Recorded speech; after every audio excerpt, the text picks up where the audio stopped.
Walking. We're a rock too heavy here. Sit. Sit. A couple of rocks, Okay. Can you get to the nose of that?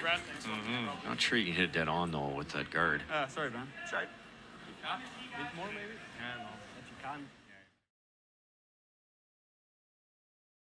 Okay, there you go. Yeah.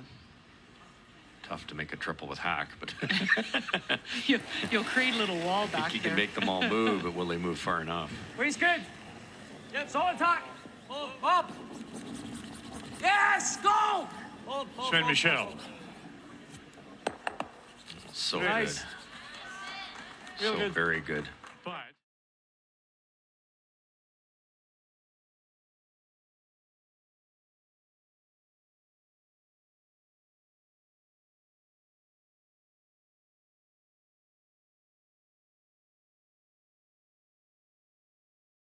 Okay. Did you feel the hit or did you feel the draw? I think I prefer the hit. Okay.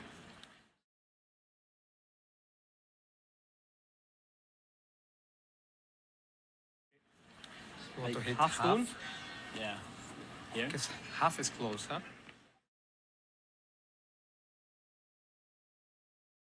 No, peel makes me a little nervous. This is the spin turn. You're going to get a lot of action here with the gear effect.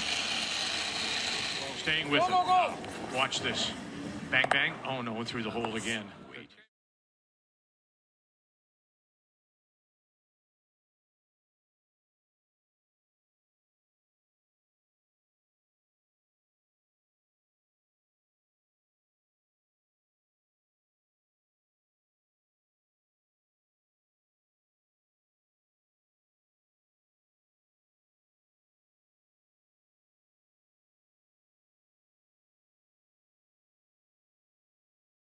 He's looking for building blocks, right? At this point, in his mind, it's desperation almost, not quite, but it's you have to steal. Force is okay because you're in Continental Cup. Italia is okay, but for sure he's looking. Still half an end to play. He's looking for an opportunity to set up a steal or force.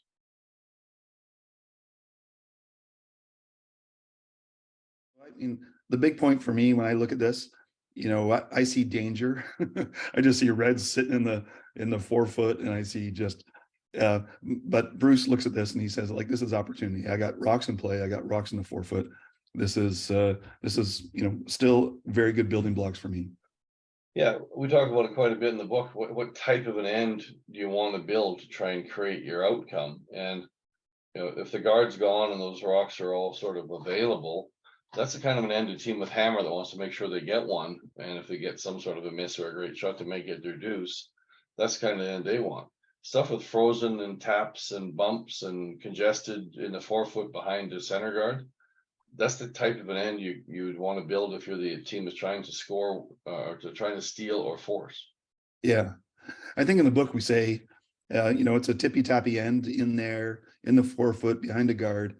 Somebody's going to score one, you know, and it might just be you. Yeah, that's the most common result. You still have to make your shots, obviously, to make that happen, but that's the most common result, it seems like, over doing this a million times. When you get one of those congested, messy ends, the team without hammer makes one decent shot, and there's no way to get out of it. It's someone's going to get one. So not always, obviously, but it's pretty common result when you get those ends. You know, okay. Going, so. Bruce plays. He looks at this. He sees opportunity. I look at this and I just see red. And he looks at it and says, you know, there's a better option, which is tapping these things around, trying to move them behind tee or close to tee, and setting up a shape that will lead to his ideal outcome. Yeah, he sees he sees just rocks. He doesn't really see colors at this point. He sees, where can I place granite in such a way as to create a situation that's good for me for one of my last 3 shots. So if he notices that, pardon me, R2 on the with sort of hackish, it hits R3, and the R3 and 4 sort of spin, you know, back tee, back button, something like that. The R4 might even spill open on the outturn side. R2 will spill wide open and maybe sit somewhere just above the tee line, and your shooter is right there, you know, open top 8 that's usable. It's hard to kill because all the reds are going to be like a basket back there.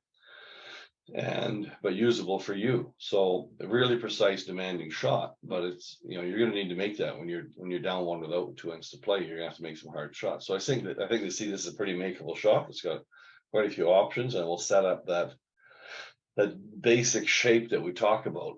If there's 3 reds on the tee line or back 4 and 2 yellows top 8 behind the yellow guard, you know, that's sort of fundamentally the kind of structure that we're hoping to build if we want to create that congested, messy kind of an end in the forefoot that typically results in either a steal or a force.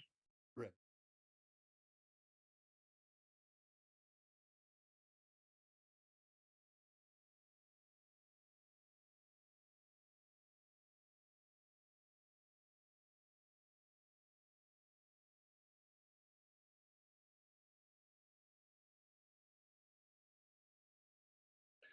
Yeah, I mean, maybe. I suppose if you were to throw some kind of hit weight at R2, and I think again, it's sometimes deceiving on those overheads. People might think you can get to the nose of R2 with some kind of weight and make the triple, but you can't.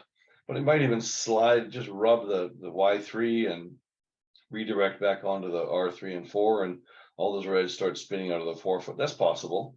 But it's to me that I think the R3 is going to catch, and probably the R2 jams on the R3. So I don't know if it's going to really get you there, and it might eliminate your one kicker and bring R1 back into play. So I don't love it. And your shooter's probably rolling away. So again, you one more rock you can't really use. So Yeah, looks pretty tricky. yeah, it's super tough, and you can see a little later if you know if people watch the video, you can see it from the shooter's end, and it's not really a rock width wide. So you're right, you have to get through there with maybe back 4 foot, at which point you're probably not even touching the Y3. You're getting into that little pocket area. So it might still be useful if you end up your shooter and Y3 are lined up at the R4 and you bump the R2 open. But man, if you rub either those guards or come a little light or something, it's just too hard. Like you gotta give some shot you can make. Yeah.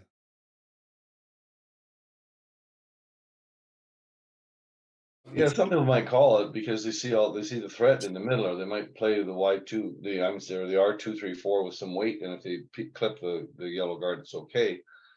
Because that Y3 is still in a pretty good spot, and maybe you think that you have 3 shots left to eliminate some reds and maybe still get a force somehow. So I could see with a hitting team that's happy with that setup, they might go for that. But I'm not a fan. I think there's opportunity here, not risk.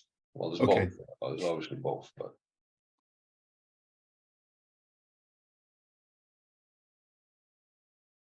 You know, half an end to play. I still, and I'm desperate here. It's the second last end. I got to take some chances. You know, I don't need to be bailing out just yet. I'm still sort of setting up, looking for that shape that will sort of lead towards my goals, I suppose. yeah, no, that's exactly it. It's if this was Skip's first or Skip's second or something, you might look for some desperation Hail Mary or some kind. But it's he's got 3 shots left after this one, so it's the timing is critical. I think he sees a chance to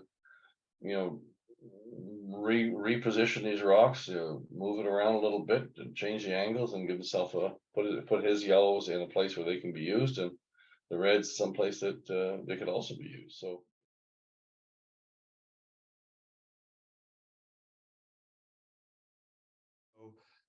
my takeaway there is all rocks are your friends, especially in the 4 foot behind a guard. If you're trying to create a congested end where it's tippy tappy end, somebody scores 1. This is a pretty good situation. yep, no, I think that's how he sees it. He's looking for an opportunity just like this. I think he's licking his chops, saying, "Okay, now I got some stuff to work with. Now I can create some shapes and some situations and some opportunity for me to actually get one welded in here someplace behind a couple of staggered mess and get my steal or my force." So I think it's exactly what he's looking for. Yeah, super. Okay, great. Thanks, Mickey. You bet.